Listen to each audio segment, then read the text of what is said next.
Good morning, ladies and gentlemen, and welcome to the Stedman podcast. We're so excited. We have another show for you this morning, and this is probably going to be controversial, mainly because it seems like there's a lot of different views on this topic, and we are getting close to an election season, which means you're probably going to hear a lot of political talk in your circles, but maybe, just maybe, you're probably hearing it within the sanctuary or the narthex of your congregation, and maybe you feel indifferent about it. And that's what we are going to be talking about today.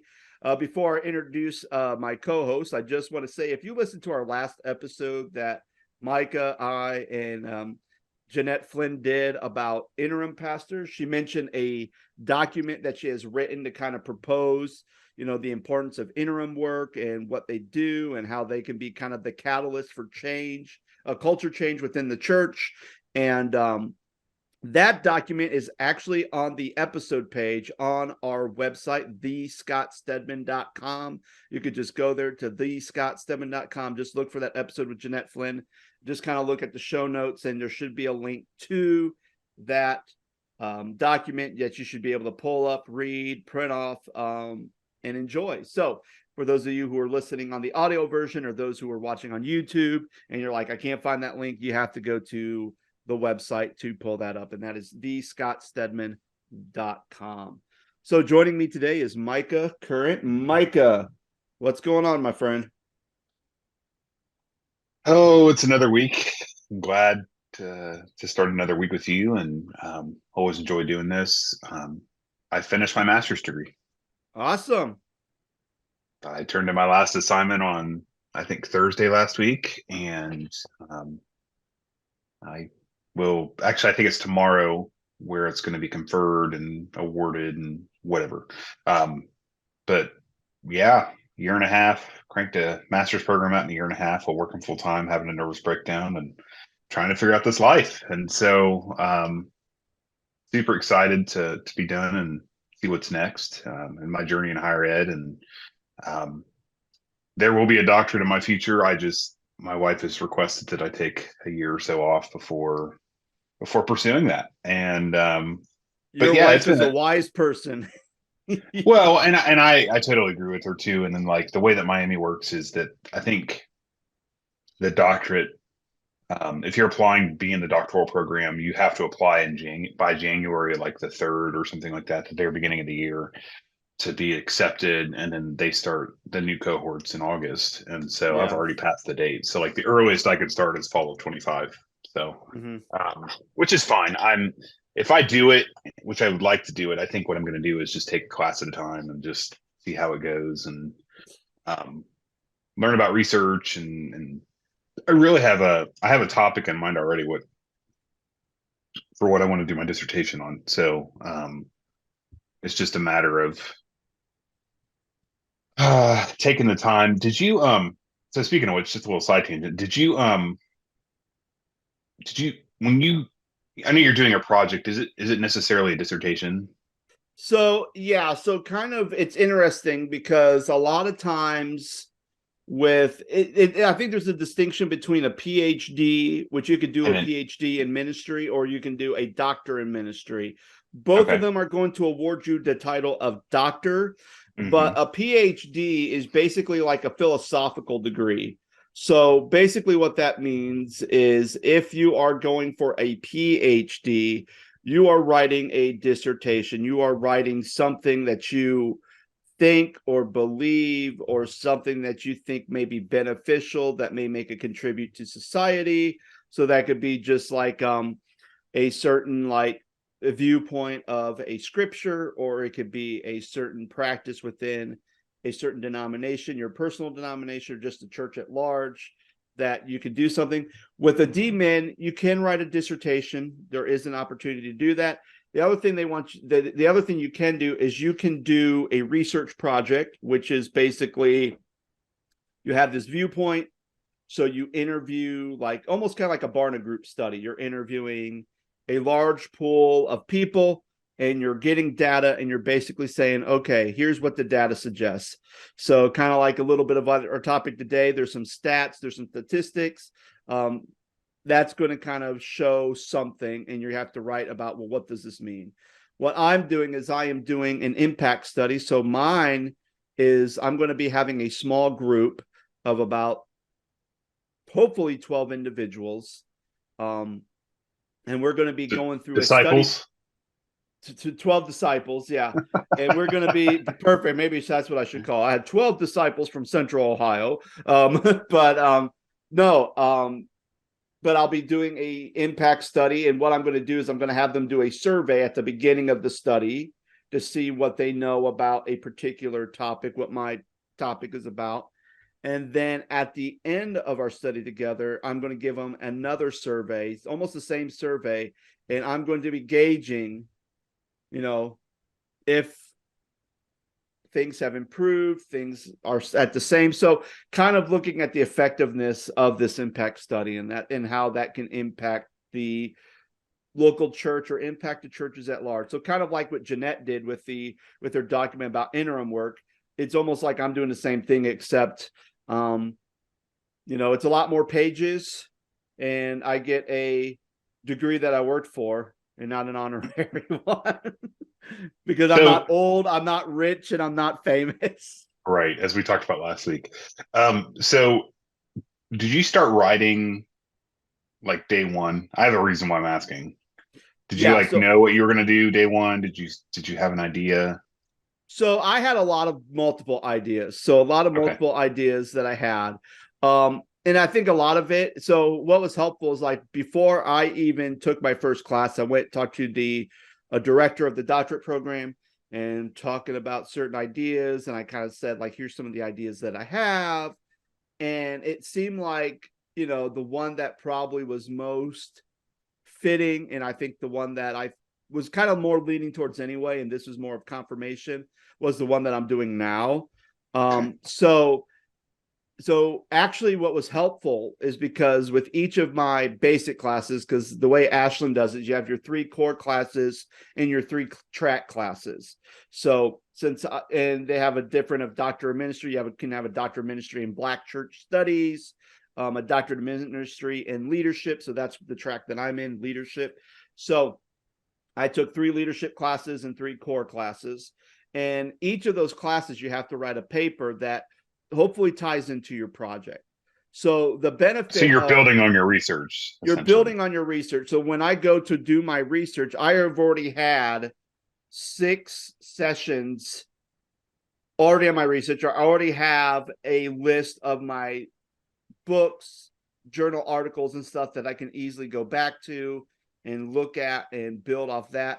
So it kind of makes the project a little bit more, I wouldn't say easier, but it makes it a lot more convenient, because you already have all your resources together and you don't have to worry about. Well, now, if you don't have an idea for your project, you can still take your classes. You can still do something based on whatever. But when you get to the time of, okay, now it's time to do your project, project thesis, you need to know what the heck you're doing. So you have literally 6 semesters to figure out what you're doing before you start getting into the grind. So that's kind of it. The reason I ask is because a lot of, people will get an, advanced degree with, a master's degree, or they'll pursue a, PhD doctorate. And a lot of reasons, like my wife, for example, she has a master's degree, but she says she has no desire whatsoever to do a PhD. And the reason being is that, it's a lot of reading, it's a lot of research, and sometimes it can take a longer period of time. It can take 4 to 6 years to do your doctorate. But what I'm seeing a lot of programs do now is, if you start writing and know what you want to do your dissertation on day one, you go in to do your doctorate, and let's say you have 3 years of coursework. What your dissertation is going to be day one.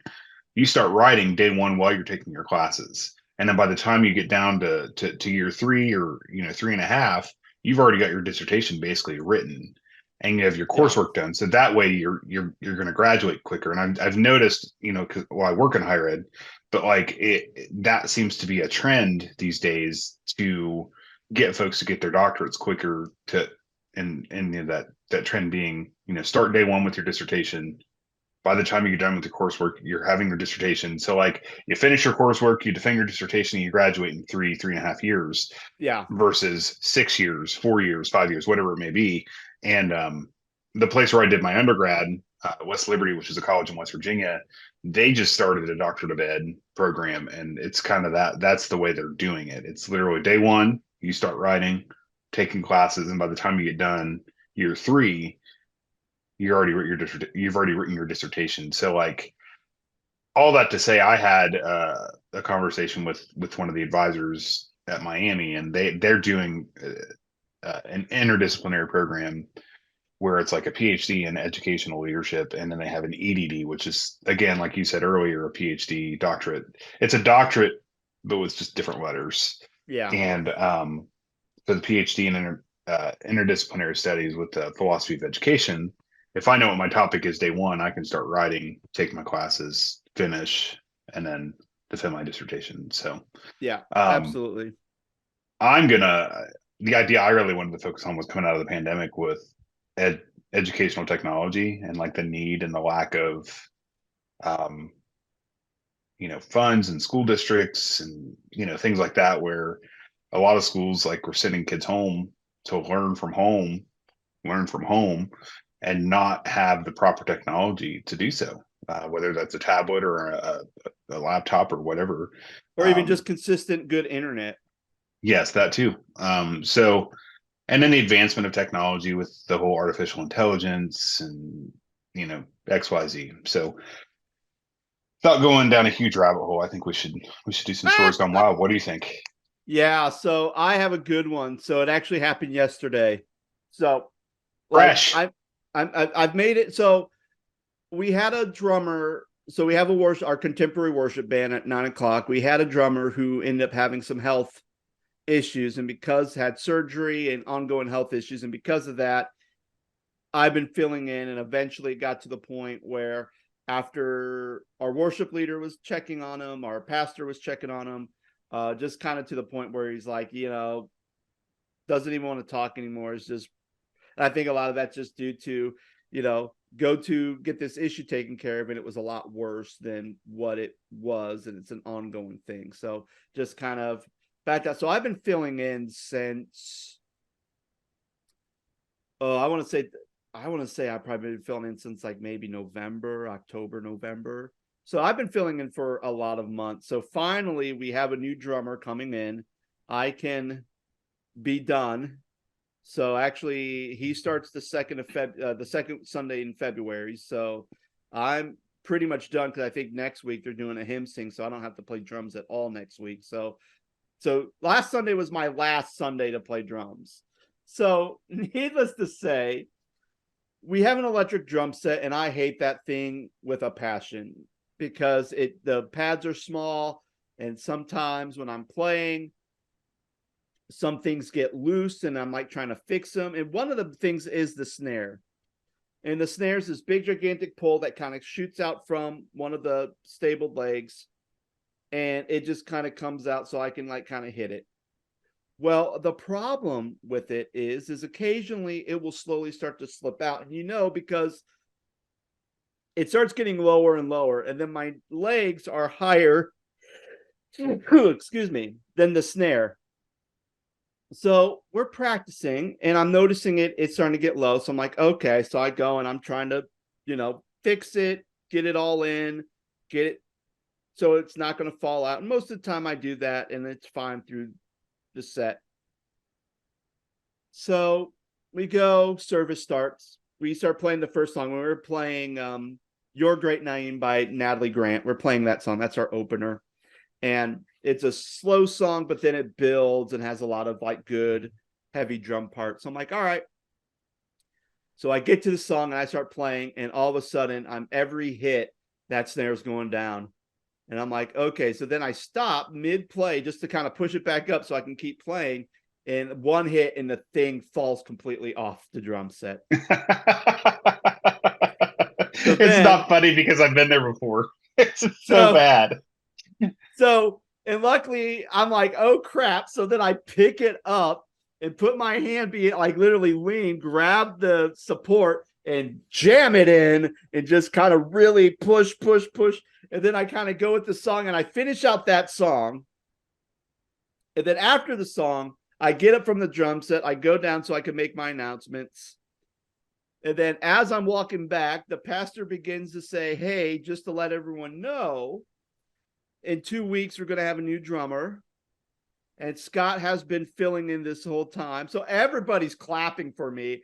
And I couldn't even appreciate the applause because I'm looking over at the worship leader. I go, man, the one time that they're going to applaud me is the day that the snare falls off and I have to stop playing to fix it during a mid-song. And the worship leader's dying laughing. And I'm just like, oh, great. And then we went into playing a couple of other songs. And then the last song that I played before I had to go teach children's church was a Behold. And man, that song's just like a slow roll on the snare the whole song with occasionally a couple of hits. I'm like, man, he really wants to work my forearms. And it was brutal. And so I'm like, I'm done. I'm glad I'm done playing drums. I don't want to play drums ever again. If this, I hope this drummer works out. I hope they don't quit like mid thing because I really don't want to have to get back on that drum set again. But that's my story's gone wild. And I'm sure for any of you musicians, you probably know the pain of being during worship or during a actual live set. And then all of a sudden your string breaks on your guitar or your strap breaks and your guitar hits the ground or something, or your stick flies off into the audience while you're hit the cymbal and everything. Micah, what about you? What's your story has gone wild? I'm trying to think of like, because I'm a drummer too, and like I was thinking like, man, there's been countless times where stuff has gone wrong, and um, cymbal stands will break, the cymbal cracks, the cymbal falls off the stand, the bass drum pedal breaks, the snare drum falls off the stand, the microphone for the that's mounted on the drum just falls on the drum while you're drumming mid-service in the middle of a song. You break a stick. There's so many things that happen in the life of a worship drummer. We're a drummer, period. And also I think of you know just I hate electronic drum sets just about as bad as you do. But like when you think about the drum rolling, you're talking about that last song, right? So like when you're rolling on a snare drum, the snare doesn't keep up with it on an electronic drum set. It's just it's doing the best it can because it's artificial, but Yeah. it's just not good. Um, and I remember playing with electronic drums, several times, and I'm just like, this sucks, this sucks, this sucks, this sucks. Why can't we have real drums? Why can't we have real drums? Um, Speaking of instruments, so I was worship pastor at a church. This was years ago, and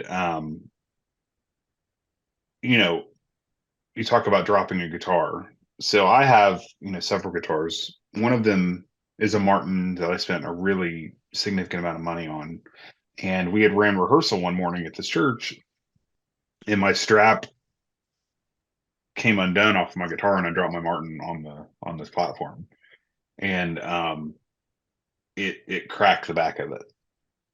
And I was so sick at my stomach because it was the amount of money I spent on it. It was my favorite guitar, XYZ. I kept that sucker in the case for like probably 4 or 5 months after, and I didn't even open it to try to fix it. I was so mad. And so, yeah, I've been there.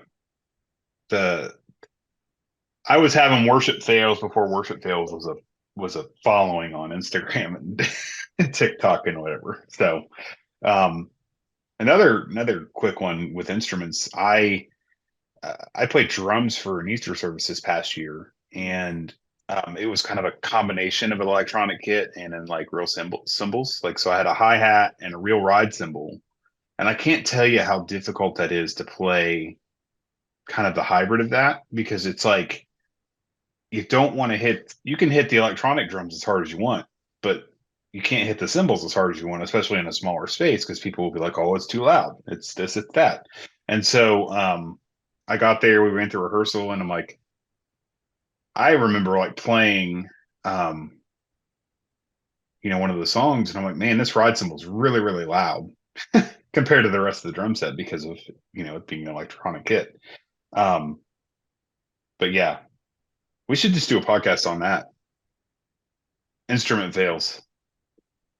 Like Yeah. I remember one time I was playing electronic kit, and you know how like some of the electronic bass drums, like they're literally just uh the foot pedal and then like the pad where you kick it. I remember one time it just fell completely off the platform where I was at because there's nothing for it to stick on. Like It just it's keep every very time you kick it, it keeps sliding. Yeah. yeah. I know exactly what you mean. Oh goodness. So anyway, what are we talking about today? Controversial, right? So today we're talking about politics in the church, and especially it seems like, and I don't know about you, Micah, but it seems like every church that I have been a part of, I walk in to the church, getting ready to have this um, service where I get to proclaim the word of God and have this nice time of worship, singing praises to God.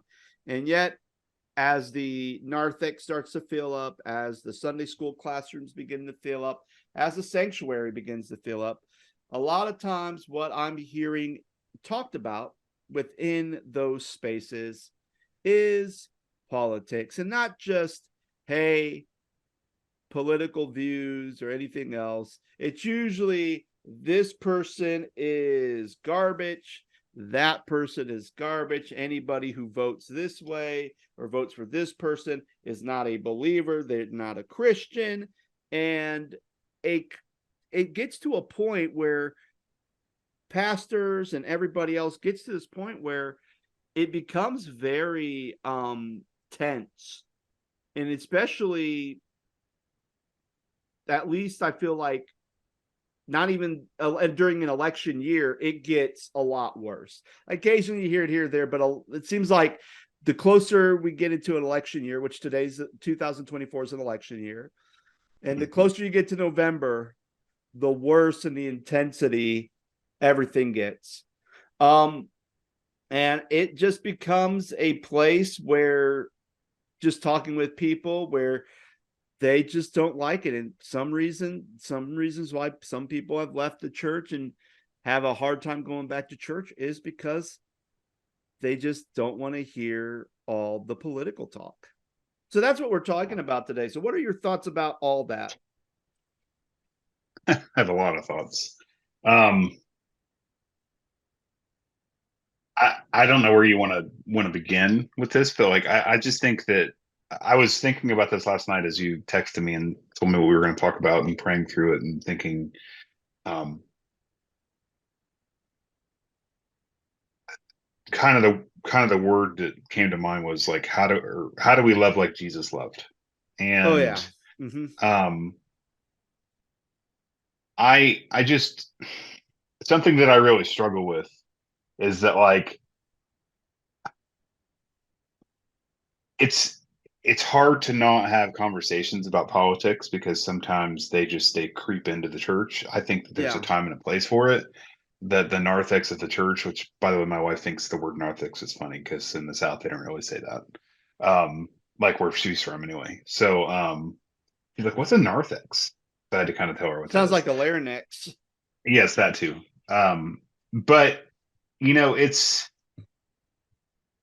something that's really hard for me is this like I think didn't we do a podcast about the Roe versus Wade thing and abortion?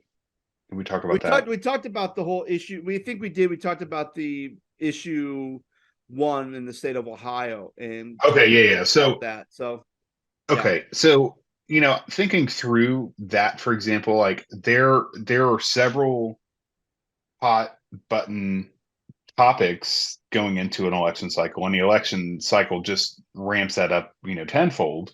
And so I think that like you know as we've gotten older, you and I, Scott, like the idea of I just remember being in high school or in middle school and like there being in a presidential election, and I don't remember it being as tense as it is now.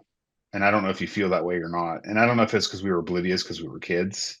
Um, but it just seems now more than ever that it's just so much more um, intense. It's so Mm-hmm. much more. There's so much more friction. There's so much more debate on what people think, and I don't think that the internet helps that by any means. Like people can see stuff, with the click of a button on their phone, on their laptops, their tablets, etc. We're just constantly connected to the news, and it's just it's very hard to have conversations with people, and that's the thing that's most heartbreaking to me. And I've shared multiple times that I'm fairly conservative in my beliefs, but I'm willing to have the conversation with people, which I think that's a thing that people these days aren't willing to do, is have a conversation, which is what democracy is, having a conversation. And so, without having this deep rooted conversation about how corrupt I think our government is and how corrupt I think politics in the country are. Regardless of the side that you're on, it's very obvious that there's stuff going on that we don't even know or understand. And so the thing that kind of is fascinating to me is that like the election cycles get so tense even outside of the church, but also inside of the church. It's just everywhere, right? And so like I think that it's it's fascinating in a sense because like you have an incumbent president right now, for example, who is 80 years old, and if he gets reelected this year, he'll be the oldest sitting president in United States history. Then you've also got former President Donald Trump, who has a massive following, regardless of whether you love him, hate him, think he's arrogant, think he's brash, think that Mm-hmm. he's guilty of all 872 indictments that he's had, whatever it may be, right? Um, it's it. What's fascinating to me is that like, okay, if people don't like Biden, great. If people don't like Trump, great.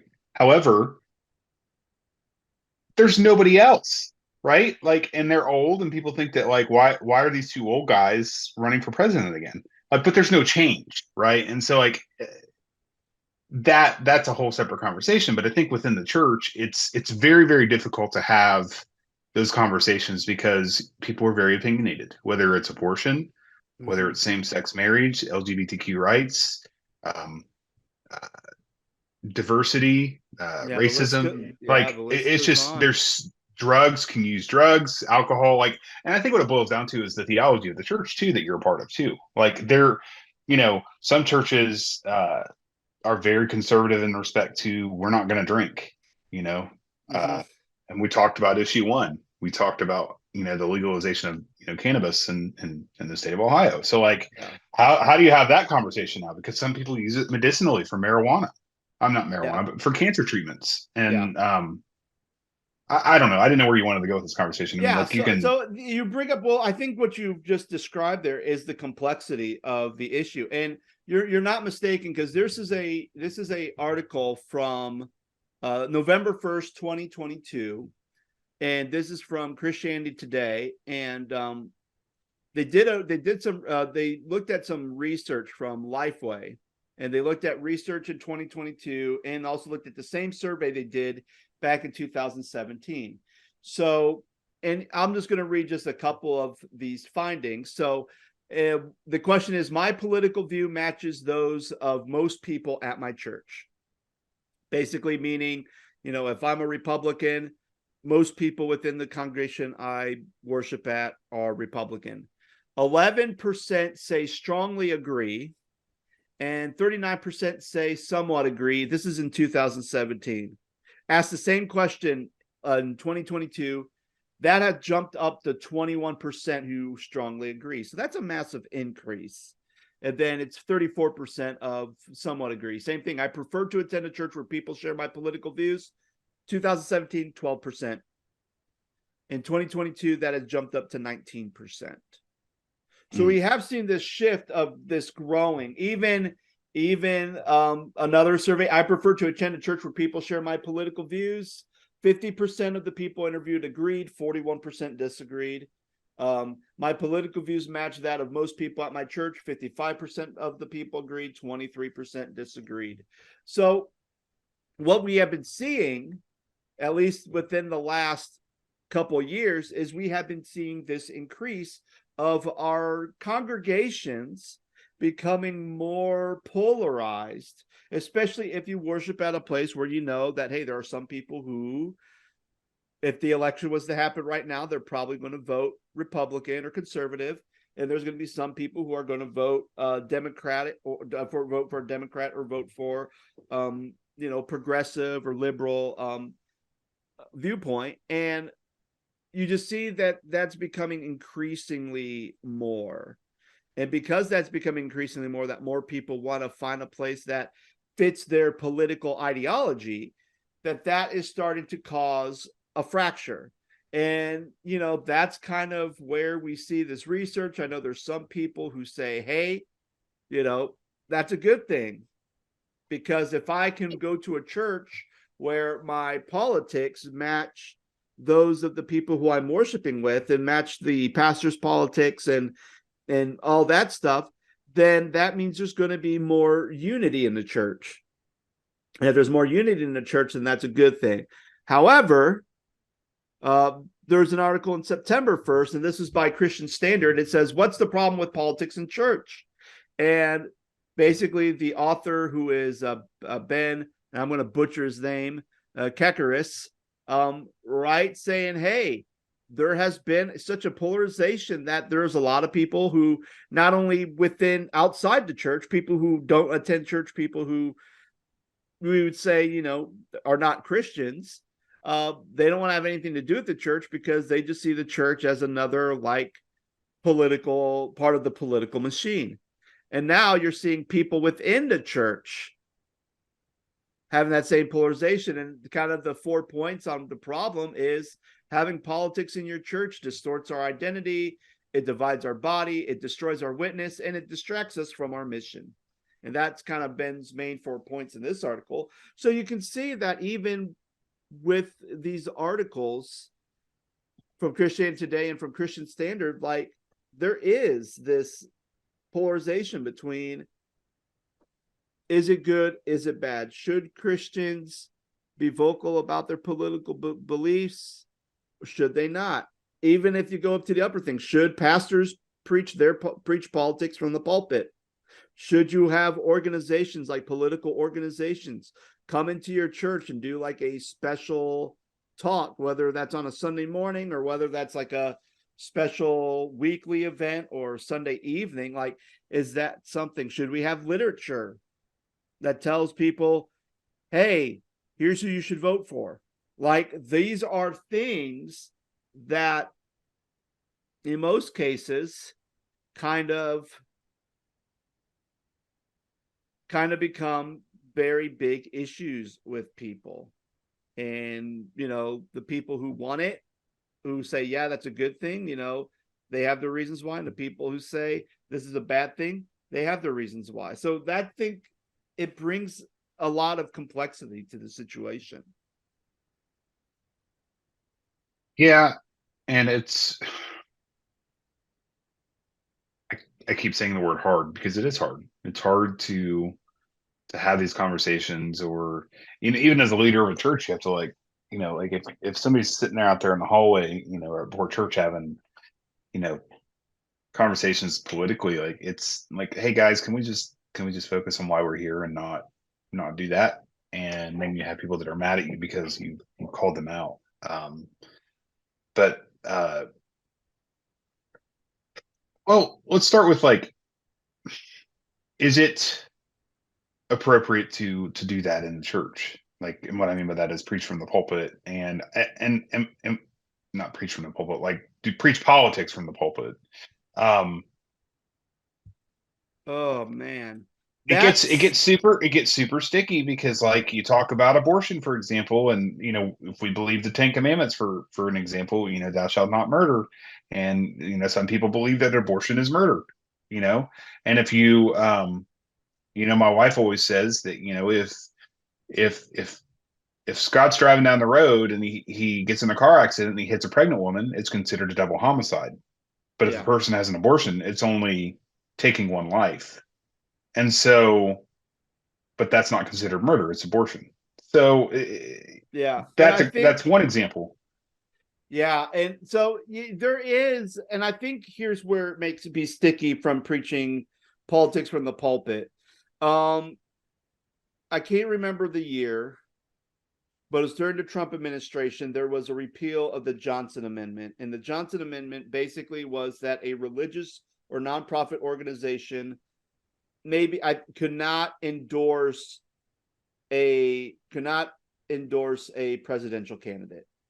So you can't endorse a presidential candidate. You cannot, push for a certain political view. Like you can't say to a congregation, you need to vote yes or vote no for this particular issue. You cannot explicitly say that because you can lose your 501c3. That was kind of a big thing.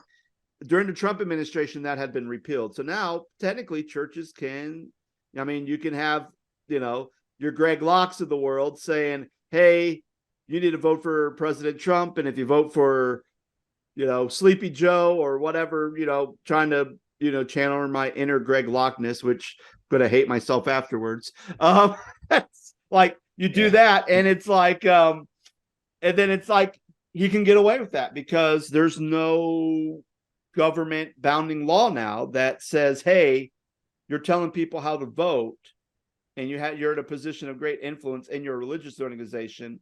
So you're going to lose your 501c3.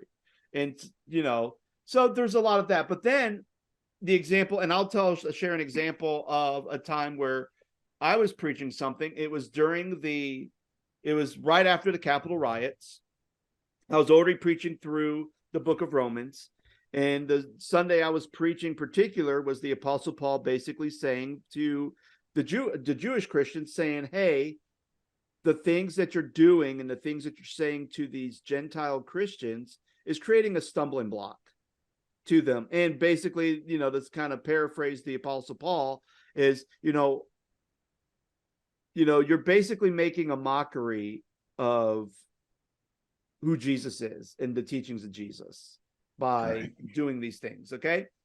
So I'm preaching Romans and I'm trying to find a good example. And I'm struggling to find like a good, sermon illustration. And I said, what would be a great example? The Capitol riots, because there's the Jesus Saves flag that was flown in the midst of that. Like that was something that I was watching on the TV when it all happened. So the whole thing of my message that I focused on when I talked about the Capitol riots was the Jesus Saves flag. And I said, what does that communicate to the world about who Jesus is, who God is, and who Christians are, or the church? That was what I said. Now, there were some people in the church who did not believe that I was preaching politics when I shared that message. There were some people who thought that I was being political by saying that message, to the point where there was somebody who left the church over that. And, I made sure, and again, like when I was being accused of preaching politics from the pulpit, I said, hey, since we have it online, I shared it with my pastor buddies in the area. I shared it with some of my mentors back in Ohio, even kind of sent it over and say, hey, can you look at this section? Not like watch the whole thing, but can you look at this section and can you tell me if I'm preaching politics or not? And the consensus through kind of like my mentors was, no, you weren't preaching politics. Even within my elder board, there were some who thought I was preaching politics. And there were some who was like, absolutely not. He was not preaching politics. He basically said the whole thing. And even if my board, I had to walk him through. I'm like, okay, did I mention Joe Biden? Did I mention Donald Trump in the message? Did I mention Republicans or Democrats? Did I mention any type of politically charged group like Antifa or Black Lives Matters? What did I say? And someone said, you said the Jesus Saves flag. You mentioned the Jesus Saves flag at the Capitol riots. And how does that represent Jesus, God, and the church. And I said, is that a political statement? And the person said, no, it's not. And then I asked the question, then why are we having this conversation right now?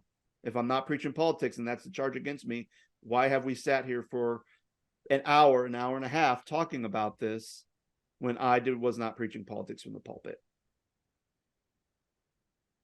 And that was, and it was literally silence from that. And I mean, I think, and that's just and that's just one example of the many stories that I'm sure a lot of pastors can say, that they're trying to say, hey, I don't think it's good for us to separate, immigrants that are coming over here illegally. I don't think it's good that we separate children from their mothers. I think that's bad. Or separate families, or we put them in cages. That's bad. I don't think that we should do that. And the Bible says that we should be respectful to the alien or the foreigner that is among us. Oh, pastor's preaching politics. Dude's preaching Deuteronomy. Like that's the Bible. And I think there was even an article years ago or actually probably months ago, where somebody accused a pastor of being political because he was saying something. He says, basically, all I was doing was reading the Bible. I was reading the words of Jesus, and someone got mad at me that I was being political because I was reading the red letters in the Bible. So I think the preaching of politics is very charged, because I think if you read the Bible, it's going to offend people who are, I think it's going to offend people who are way on the right, and I think it's going to offend people who are way on the left when you read the Bible. And I think that's kind of the culture we're in now, where even just reading the Bible verbatim, word for word, it can be used against the pastor and get a pastor fired because they're preaching politics, even though they are reading from the Bible. Yeah. And that's hard. Well, and I think too that like one of the most difficult things is that like, well, I know we're talking politics in the church, right? Yeah. Like political season in church. Take that out for a second, but also think about what your theology is, right? Mm-hmm. Your theology can very much, agree with things like we don't agree with drinking. We don't agree with drug use. We don't agree that abortions are okay. We don't agree that, about same-sex marriages or same-sex relationships. And if that's your theology as a church, you know what I mean? Like, and then you insert the politics conversation back into it. I think that there's two ways of handling this, right? Like, your theology can be what you believe, but you're not up there preaching. You're not being a spokesperson for Republicans or Democrats or the president or mayor or governor or whoever. Mm-hmm. Does that make sense? Yeah. I think that like there's a fine line between going out there and like you said earlier, like, do we have people come and they're like, people that are pro-life and speak during our services, or do we have people come and talk about cancer research and cannabis, or do we have people come and talk about XYZ? That's where it gets super sticky, because it's like, okay, if we as a church, as a denomination, or whoever, what church we're serving, I think it's kind of like, I'm trying to be careful with what I say, but it's like, I think, Scott, you said openly that you work in a UMC church, and you've been at a UMC church for almost 2 years, and the UMC church, I think you said this, but like everybody's like, well, Scott's going to a UMC church, and they're super liberal, and they support LGBTQ, and I'm like, well, yes and no, because there's multiple versions of the UMC. There's And here's the thing, and I'll say this about the UMC. When I was working as a pastor, or even when I was doing interim work at, these smaller, Church of God churches, Um, most of the time, I was always hearing a political discussion, whether it was during Sunday school, whether it was in the hallway. I was always hearing politics, and especially like this year in 2024, even probably back in like whenever the oh, what are they called? Oh my gosh, the primaries, or whenever they have the big like Democratic or Republican debates to see who's going to be the next person running for a president. Those usually start like a year, usually back in like May of last year, you'll starting ramping those up. Already people are talking about politics, like even way before. I have been at this church for, Almost two almost two years. years. And I have never once in the sanctuary, in the hallways, in the Sunday school rooms, in Bible study, even in the offices with other staff, not once have I heard anybody talk about politics at all. Which I was even telling, I had dinner with a friend of mine just this past week, and I was saying, like, you know what? It's a breath of fresh air when I can walk into a church and I'm not hearing someone talking about Trump this, Biden this, Obama this, Bush this, like politics this, Republicans are this. Like, I don't hear it. Do you think Usually, that we were oblivious when we were younger? That like, because no, I don't remember it being as intense as it is now. no. Like when I was growing up in the church, I do remember occasionally there would be some people who would talk politics.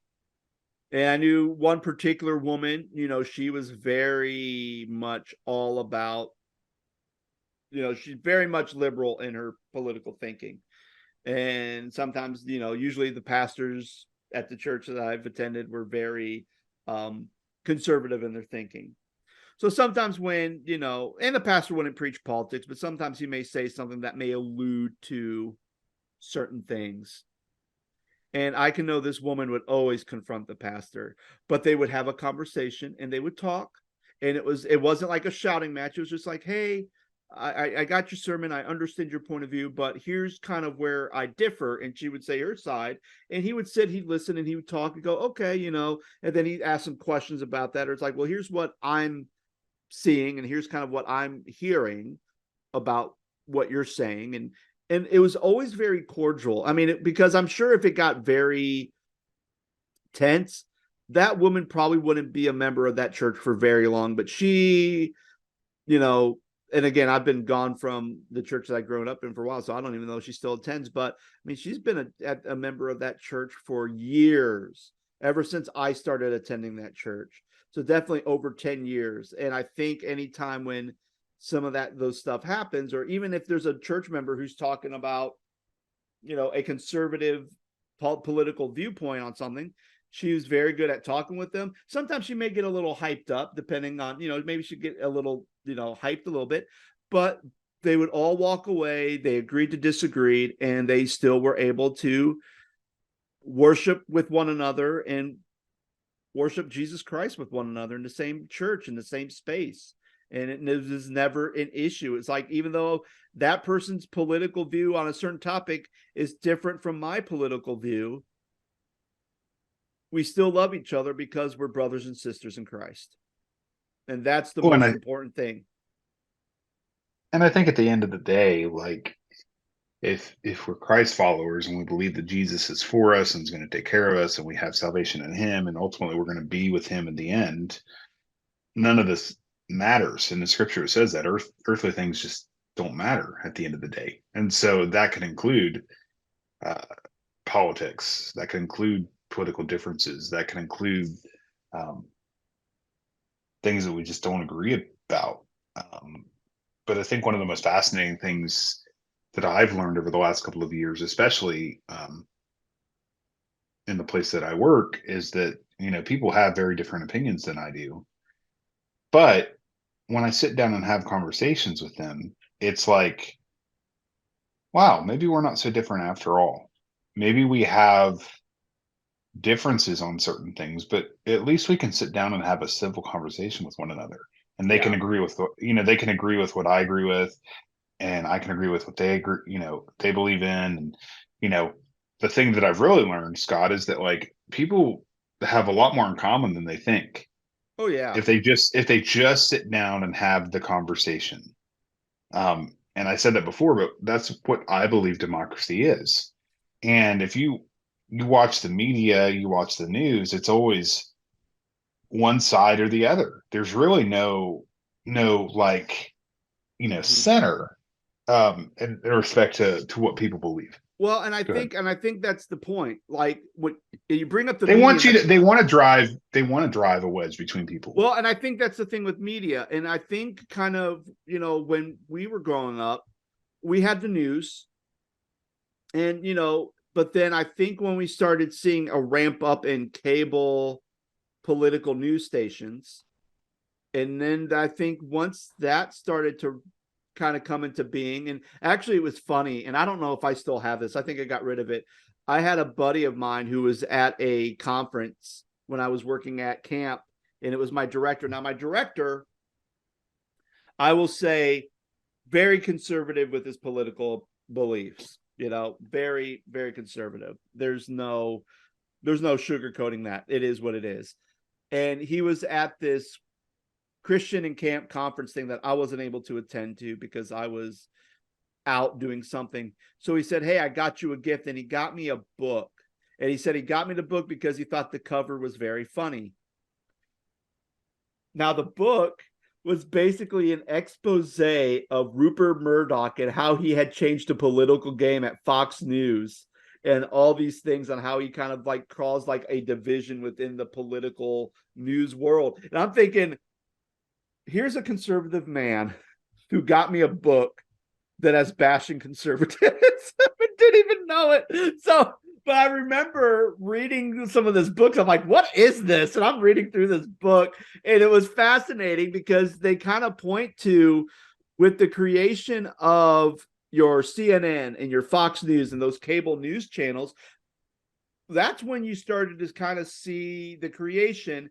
And most of them are trying to be newsworthy sources, so they're trying to be unbiased, but eventually, hey, we noticed that people of this particular demographic are really enjoying our program, so we're going to lean into, because that's going to increase our share, that's going to increase our profits. Same thing over here. And then that's when you started to see that wedge happen.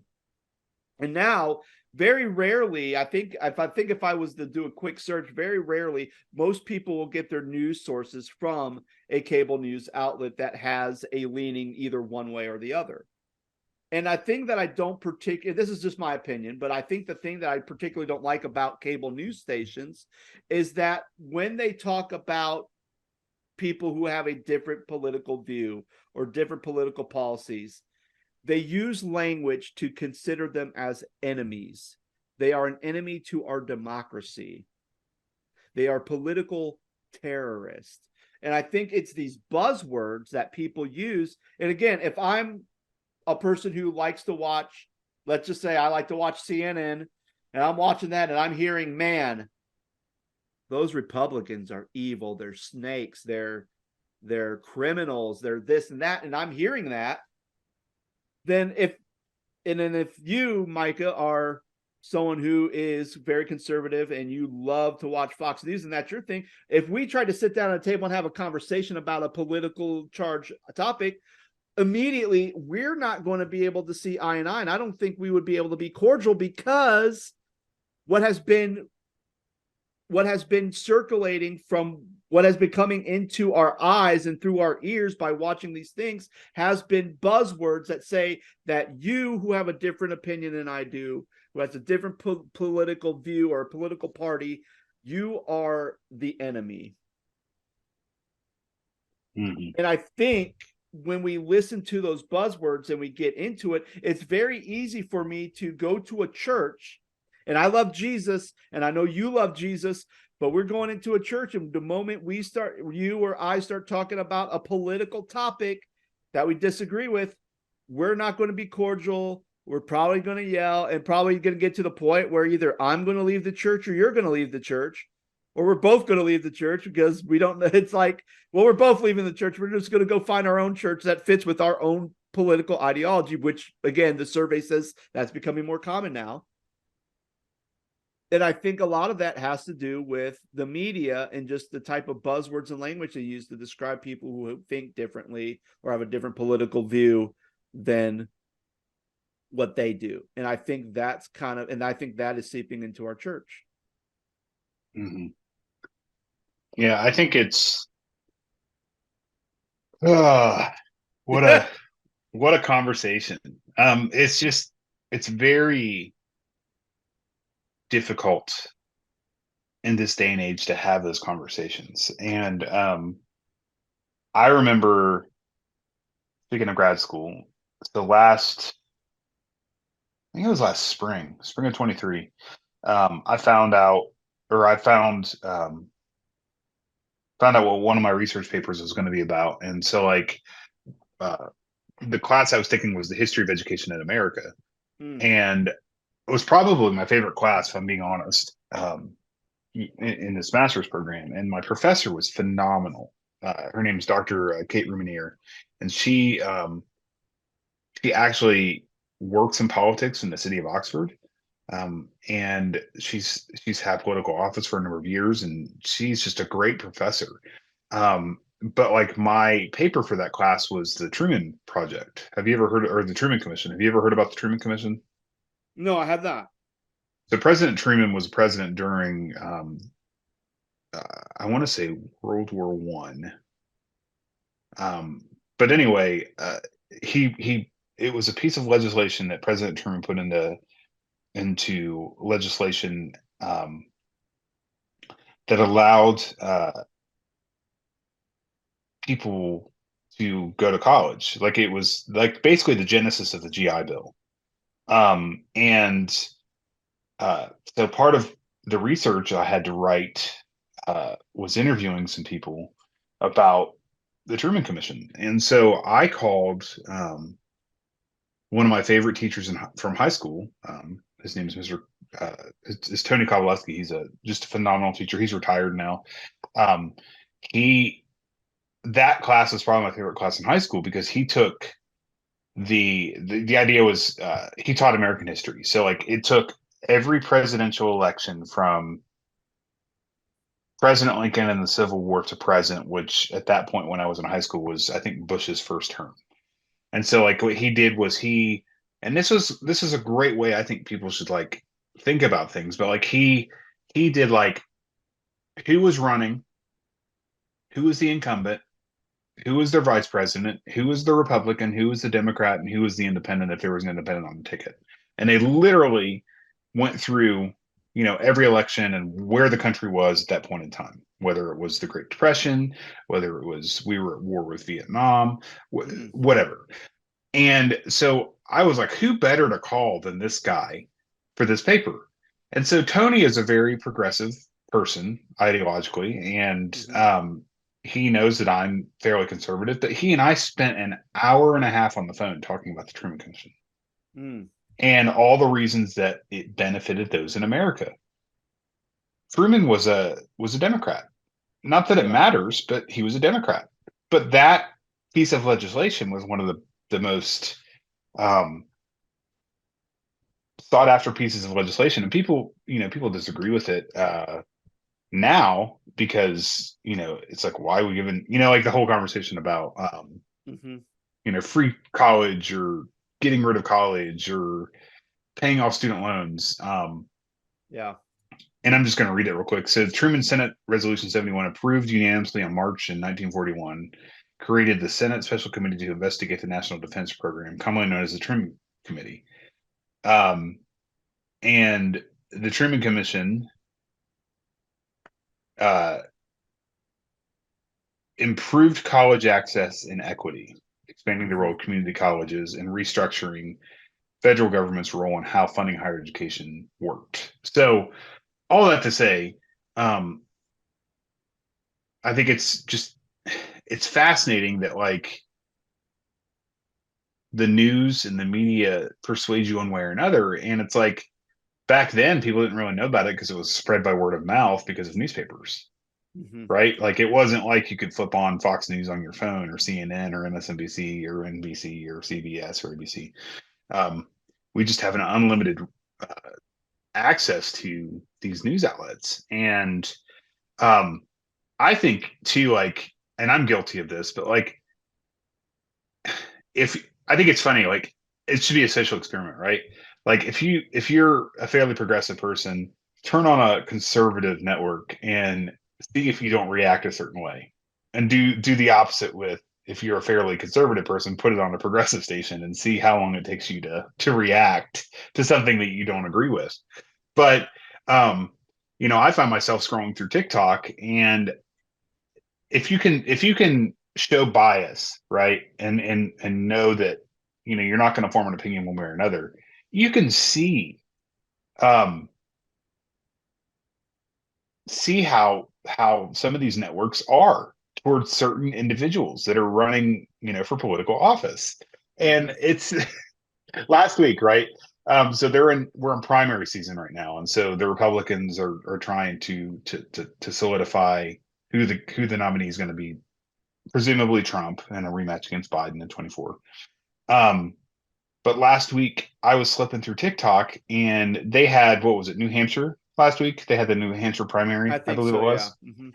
So Trump wins New Hampshire. And so the next day after Trump wins New Hampshire, NBC is on TikTok and they're like, so Nikki Haley still has a path. And they're like, they don't like Trump. And it's evident that they don't like Trump, I guess is what I'm saying. And so like you could just see they're like, so what? So presumably Nikki Haley still has a path. What is that path? Tell me that path. And the guy was like, she literally has to win everything from here on out, and there's no chance that she's going to win anything from here on out. Like or I'm sorry, everything from here on out. So, um, yeah, it's crazy the bias that you can see if you can be objective when you're watching, uh, news on TV or on your phone or whatever. It's just funny that you can see certain anchors and certain networks digging at the opposite side, and it's like that's not democracy. Like, what's democracy? Like, let's have a conversation and like what's best for the country at this point in history. And to circle back with the whole church conversation, it's like, yes, there are moments in the New Testament, especially in the Pauline epistles, where it talks about the law of the land and how we should pray for political leaders.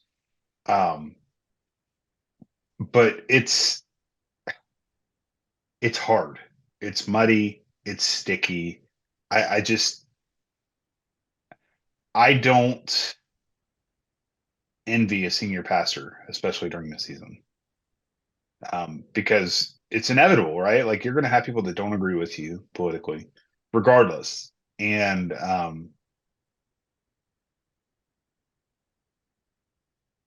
what I would say to that is like, go to the church down the street. Maybe they agree more in line with what you agree, but then does that really fix the problem? Because it's Mhm. just, you're going somewhere where people agree with you. Yeah. And Well, that's go ahead. no, and I think you're right. And I think that's the thing. If I go somewhere to a church that people agree with me politically, then and okay, I don't have to deal with the headaches. I don't have to deal with the unity. If there is political talk, it's not going to make me cringe if it's different from my own political view.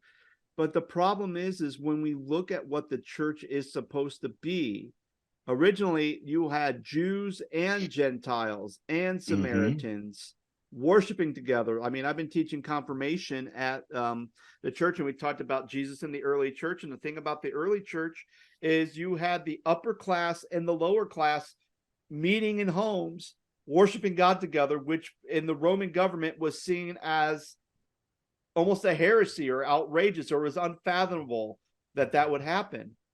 Jews and Gentiles worshiping and breaking bread together. How's this happening?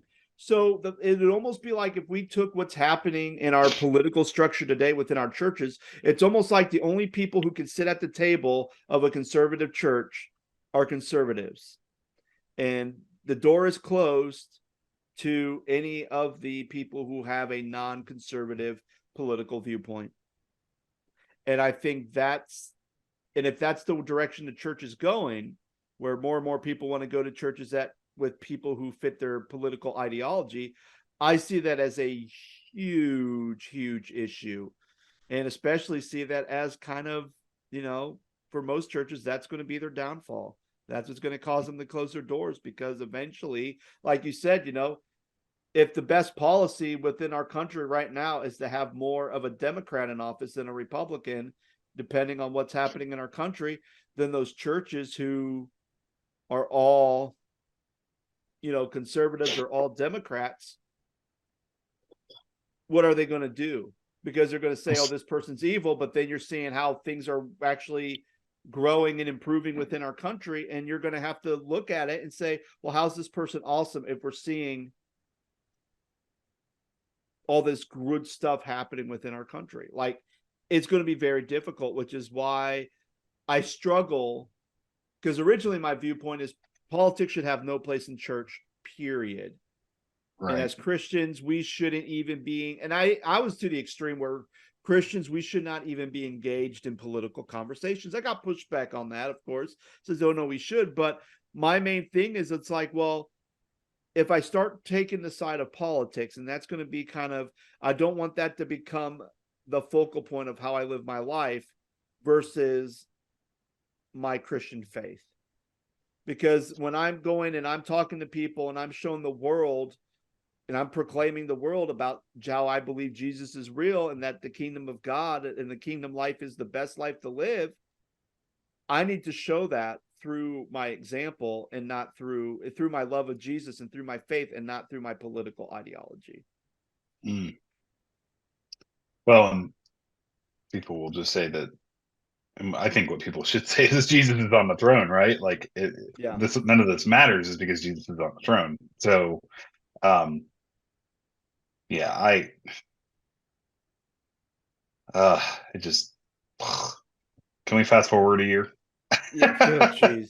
Well, I think so, but I think what we can do, I don't think we can fast forward a year. We don't have that click like Adam Sandler does, but that remote, or a DeLorean. But for me, I think what we can do as Christians in a political season is, first of all,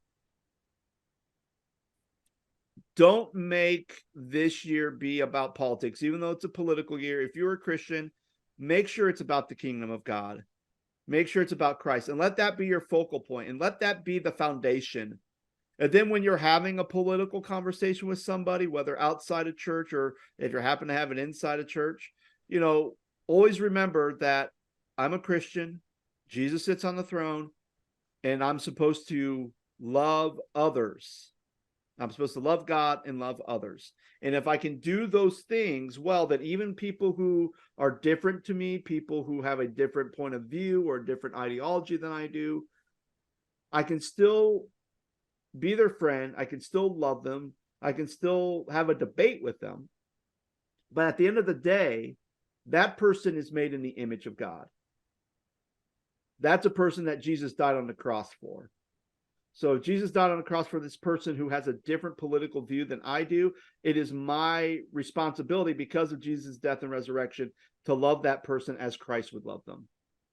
And that has to be the thing. I think the second thing too is, if there is political conversations in your church, put it to bed very quickly. Don't let it go on. And even if you're in agreement with this, what the conversation is going for, or someone's point of view, put it to stop and let them, hey, we are a church. We are not the Republican headquarters. We're not the Democrat headquarters.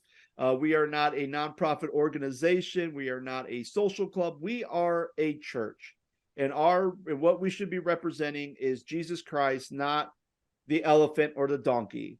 Those are the things we're not representing. We are representing the lion and the lamb. So I think those are the things that we have to keep in mind. I think if church leaders, if we can kind of easily, like immediately put to bed all that political talk, or if it's becoming a problem, someone's bringing it, you got to nip it in the bud. Even though this person's a good person and you love them and that they love the church and they love Jesus, you're going to have to say, hey, I know you're a greeter, but you can't be talking about how awful the job of the president's doing every time when someone's coming in to go to bulletin before they walk into a sanctuary. Like, don't be doing that. Like, that's, you can say them, you can talk about Jesus.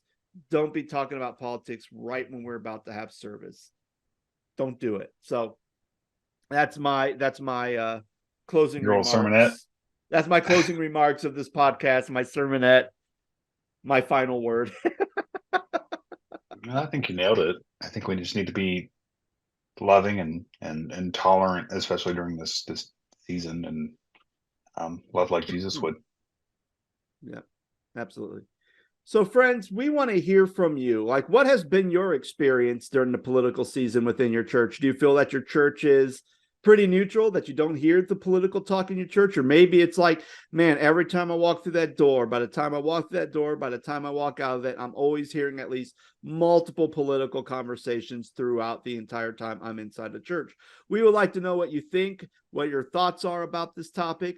Again, you can comment on both of our podcast channel, on our YouTube channel, The Scott Stedman Ministers, through Scott Stedman Ministries, or you can go to our website, thescottstedman.com, write in the comment section or send us an email, and we will definitely be reading it as far as our mail call on our next episode. So, friends, thank you so much for listening. Hope you have a good day and stay diligent. Bye-bye.